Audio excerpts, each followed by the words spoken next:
in recording. That's the one. Same thing. Very different. Close enough. Yeah, and I'm ready to go. Are you? Yeah. All right. 1, 2, 3, and hello everyone, and welcome back to Game 2 between T1 and DRX. Really excited to see how this one's going to go. DRX starting off with a fantastic Game 1 against T1 there, where they really took control of the game. Yeah, they managed to get the Nidalee and Twisted Fate synced up ganks into the bot lane, funneled like gold into the affiliates. From there, it was just strict front-to-back team fighting, keeping T1 at arm's length, and they were just able to shut out the game from there. Interesting to see where this pick goes, and it will actually be the Camille picked up for Canna in that top lane, as it will actually be the set jungle, I believe, as we see Echo going to be the mid laner for Dragon X. Echo into Azir is definitely something that Echo can look to play towards. Azir does have defensive tools, but if they manage to get some good rotations in from the Graves, they could look to have kill pressure in that lane. Also, some good potential for top laners is actually be the Camille, who has a lot more kill pressure than the Aatrox did in the previous game, as before it was sort of a dead lane where Canna was able to sort of build up a small lead, but it wasn't anything to write home about. This time he could look to play more towards like Canna role. Interesting thing to note in this draft, however, is that now we do find depth on that Ezreal, that most powerful pick that has found his way through the draft, looking to see him have a proper performance this game. Certainly am, and we're seeing this Karma as well, which has been picked up as of late. One hell of an ardent abuser, and continuing to be problematic in these team fights for a lot of these teams, struggling to really deal with it. The thing I really like is this jungle matchup. I think it's really interesting because Set plays a little bit strange in comparison to some other junglers, plays a little bit more slow-paced, doesn't look for some of the more meta stuff. And then on the other hand, we've got Graves, who is the embodiment of the meta. Very strong, very flexible, and can both bully and also scale very well. Yeah, with this current meta we have, the games are looking to go slightly later than they were previously, so having a scaling jungler like the Graves actually works really well, especially one where you can actually sort of still have some of that early game presence. With Graves, you do sort of have the best of both worlds. Set, however, is looking to play it more early, not quite as perhaps as all in as the Nidalee, but certainly wants to be looking to abuse Hex Flash, trying to put as much pressure onto these lanes as possible, and trying to get an early advantage, have those big team fight ultimates, and win the game through there. Absolutely well, and I'm very much intrigued by how Chovy is going to play this Echo into a Azir matchup. It certainly has a lot of ability to play around the Azir, but against such a fantastic Azir player as Faker, I don't know how happy I feel about this matchup, because Chovy hasn't shown us too much Echo recently. I mean, this could be one of these sort of pocket picks he's been working on behind the scenes. We have been gone from the LCK for a few months now, so could have been sort of one of the things he's been working on in sort of the off-season. If he is able to snowball, he can sort of play that sort of ganking mid laner. He has the electrocute, so he can just sort of look to come to a top lane, blow up a Camille, go bot, blow up a Callista, and just snowball through his side lanes. Not going to be too much of a late game presence. Granted, with the results, he will be able to stay alive for a very long amount of time. I just want to check that is, in fact, the Hex Flash for the set, so we are going to see that sort of aggressive player making, especially with the phase rush, where he's just going to look to run people down, Hex Flash over a wall, get that face breaker, hold them in place while his laners do all the damage, and look to secure as many kills as he can possible, not looking to sort of get big through camps and invade like this Graves will be. Something I've really been liking about these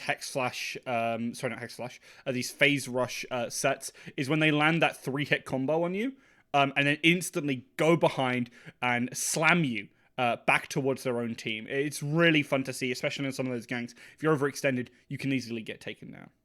It's also a good way to break open a team fight, right? Because on the side of Dragon X, you have this Ornn as the main front line. He's backed up by a Graves. It's sort of like not something you want to really have to poke through to get to this Ezreal Karma backline. So what you can do is you can just pull the Ornn into your team.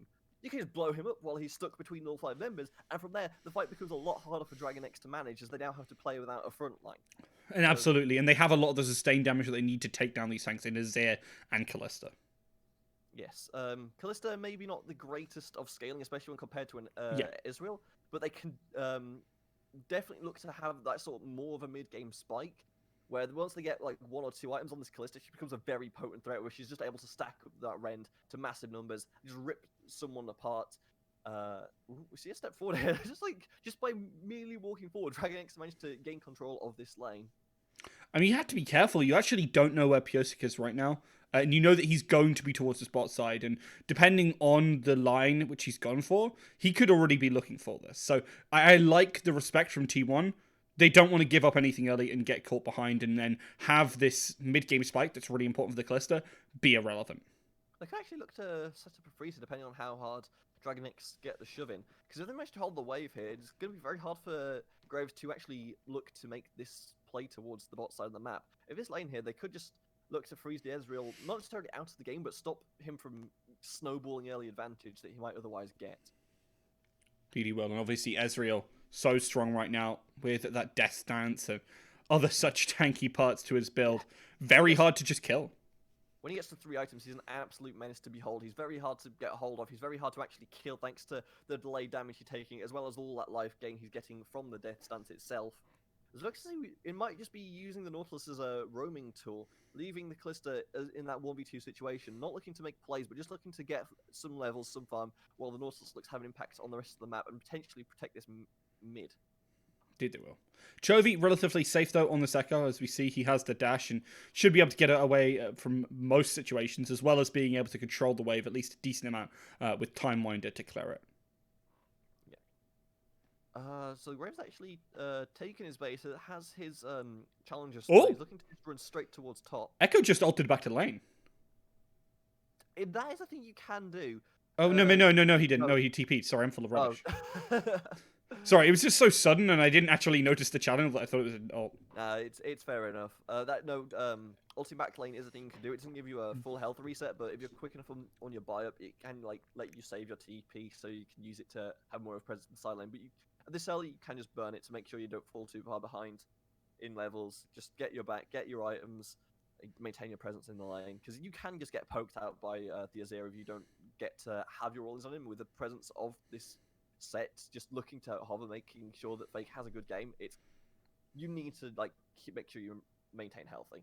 Absolutely do. Oh, effort misses the dredge line, but continues to try and pump out damage. The aftershock does get popped. The exhaust goes down. They're looking to just finish him off, and the flash is forced out. And that's 2 summoners from the side of T1 in exchange for 1, as Cuz already looking to try and maybe make something happen, as they might be able to collapse on him if the Graves comes on down.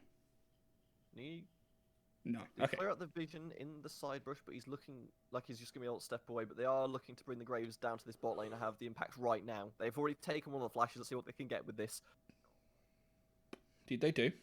Piosik is there, but doesn't actually force anything. Doesn't want to contest Cuz all too much right now, especially because T1 for the most part are sitting on a tower in that bot lane.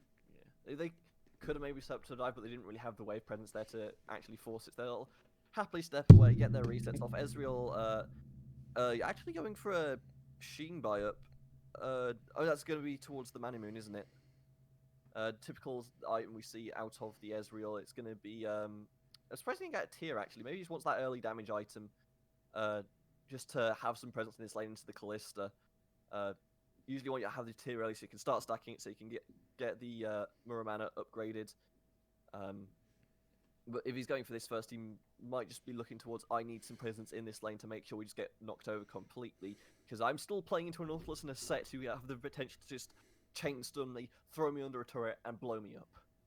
You absolutely do. So you have to be very careful about that one. Very excited to see as well, going back to the picks that we were kind of talking about before, can I actually on this Camille? I haven't seen all too much of it in pro play, seeing a lot of my solo queue games, but very excited to see it here because it's such a fun pick to watch. Yeah, it's one of those champions that you sort of isn't always in the meta, but when it's there, it actually usually is there for a very good reason. We're probably looking to see can I just run the side lanes this game. Already has a small CS advantage, looking to roam with it, but obviously can't find anything because the auction's centered around Dragon. But once the laning stage sort of breaks down, he'll be looking to play the side lane, having complete pressure on the turrets. And when the fight starts, obviously can TP and throw down that ultimate, holds one of the key targets in place, probably the Ezreal or the Echo, and have the team look to shut them down. It can be a good way to keep these otherwise very difficult to pin down characters under wraps, honestly. That and Piosik as well, who can kind of keep it at bay and actually win the duel against probably. Cuz is right in the back line. Deft flashes early, and I'm appreciating the fact that he's respecting Cuz, because otherwise that could have been disastrous for DRX. Because held his flash there, he could have absolutely flashed phase breaker, got the stun, potentially got the ult back towards his own team. Don't know what the thought process there. Maybe he's trying to save it for a more important team fight. But again, with access to Hex Flash, you'd think he'd be more proactive in using it.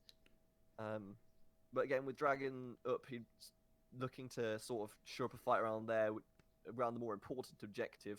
Trading's top lane isn't going too hot for this Camille, though, as the ultimatum is dropped.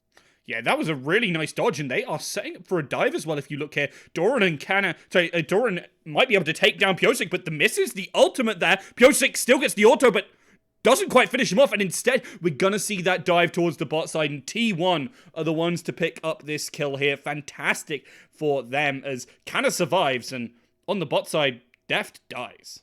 I'm not entirely sure what happened with that dive. The Camille was solo. They just walked forwards. They probably get that kill. Once tank if they can take a fair few turret shots. You know the ultimatum's already cooldown. Oh, the TP. Or the back is interrupted. And it looks like he might actually get a kill here. No, doesn't decide to chase it. Yeah, it doesn't actually have hurry up to try and chase that one. Already had used it, so didn't quite have the range to try and get onto Doran. And not looking to dive, because things can go very wrong, especially against an Ornn. He still has a lot of utility and a lot of power to deal damage, so you have to be respectful of that. Yeah, if you get knocked up under the turret, you're going to take so many just turret shots that will burn through the remainder of health. And Ornn, even if he isn't the most dangerous damage output top laner as well, he will still absolutely chunk you given the opportunity to do so. Important thing to note as well is, as we were saying earlier with the dive play bot where Set didn't burn his flash, he did actually find the repeat gank and did commit his flash for that. So they did actually use it to guarantee a kill as opposed to the sort of coin flip kill that we were looking towards earlier. Maintain control of the Dragon. Unfortunately, I haven't looked towards taking it yet, but I'm now looking to it now, and backed up by Faker, they should just be free. I don't see any way Dragon X want to contest this, let alone will do so. They're still waiting on the Hex Belt for their Echo and their Muramana on that there. Ezreal, as we see the dive here. So the ult is completely interrupted by the Hextech ultimatum. Fair play to Canna. It walks under his turret. Now let's see what happens with this dive. Smoke screen comes down. He flashes forward, and the ult just goes wide. And you don't need to commit that ult. I've played a decent amount of Graves. You don't need to commit that there. You can just go for the auto, continue up with things, and don't mess around. Now, talking about not messing around, Deft, because he's already blown his flash, he is pretty much dead here. There's nothing you can do. Oh, there it is. There's the play you were talking about. Slams him back on, and try as you might, you're always going to be going down there if you're Deft.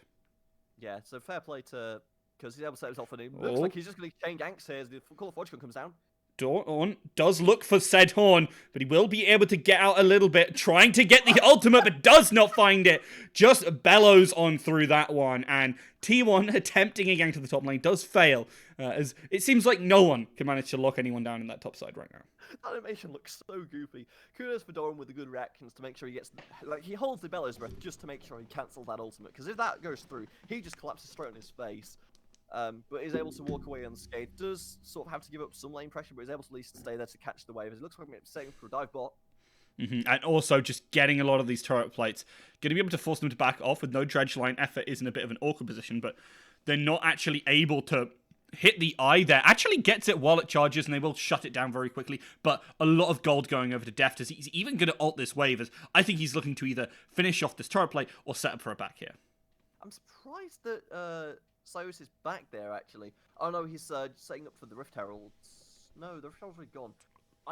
Because what they could do there is they can absolutely set up to maybe not commit for a hard dive, but they can certainly look to bully Teddy and effort under their tower. Because they have the range with the Ezreal and the Karma. They can just stand there, have the Graves cover them from the back, while the Rift Herald is slapping this tower, getting all of the plates onto this Ezreal, and just snowball from there. But instead they just back away, they take the 2.5 plates they get from that. Could maybe look for a third later on in the game, but as this bot lane is actually behind slightly, even with that plate gold donated to Dragon X. This Callista's having a decent time right now. Yeah, she's doing a pretty good job. Major gold advantage to speak of so far. It's a pretty even game so far. Looking towards probably the next Dragon is going to be next time we'll actually see a skirmish, unless we see the Emperor's Divide miss.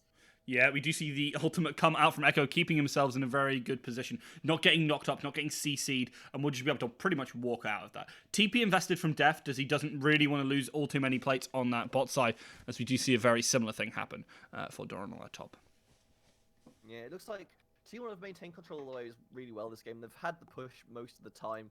Granted, with that Rift Herald break, they've managed to get a couple of plates back on the side of DRX, but it's been the T1 show most so far. It actually looks like Faker's in trouble. Yeah, big mistake from Faker. TPing in on that was so darn greedy, especially against the Echo. He lines up the parallel convergence, and you're already stunned by the time you're coming out. That's a good chunk of damage. He does actually have his Hex spell, Call the Forge God. No follow-up. Yeah, it's like when that parallel convergence come down, now Echo has his Hex spell, he will just absolutely shred your health bar. And with the backup that was coming through from this Karma, there was just no means of escape. He just got run down and not a thing he can do, especially after the ult miss as well. Excellent ult, counter ult actually, I will say, on the side of Chutby, just to make sure he gets away with that. Indeed it do. Going to be a bit of a CS advantage now in the mid lane, but we're going to be seeing fight in the top side as Cuz is here again, looking to try and finish off Doran. But we see the ultimate come on through. A lot of damage going down to Doran. Will finally go down, but a lot of damage taken by T1. No one's ready to try and stop them, however. This is the advantage of having that set jungle, though. The Haymaker gives you such a massive shield that it makes these turret dives so easy to set up, because if you give that set the turret aggro, he's just going to be able to shield 2 or 3 turret shots safely, as Camille has that ability to escape over walls, so we'll be able to get a decent way away. We might see you play onto Faker here. DB2, he will be able to just about escape from that parallel convergence. But Chovy continuing to try and threaten him, and I like how aggressive Chovy is playing. This is the way you need to play this matchup, though, because, again, if you are just playing the standard lanes, Faker's going to spam soldiers at you, he's going to chip you out of lane, and you are just going to... Oh, baby! Yeah, but he has the ultimate. Cuz is very much ready to wait in the wings, but doesn't actually find anything due to some good movement. And obviously popping that Z drive for Chovy means that he's just so fast. And when Cuz hasn't popped his phase rush, there's no way in hell he's keeping up. Yeah, like, very nicely played there by Faker, though. It sort of just dissuades any aggression that Chovy had in that lane. Again, the aggression is how you need to play lane, because, again, otherwise you get chipped out. But if you just get ulted under a turret, you sort of lose any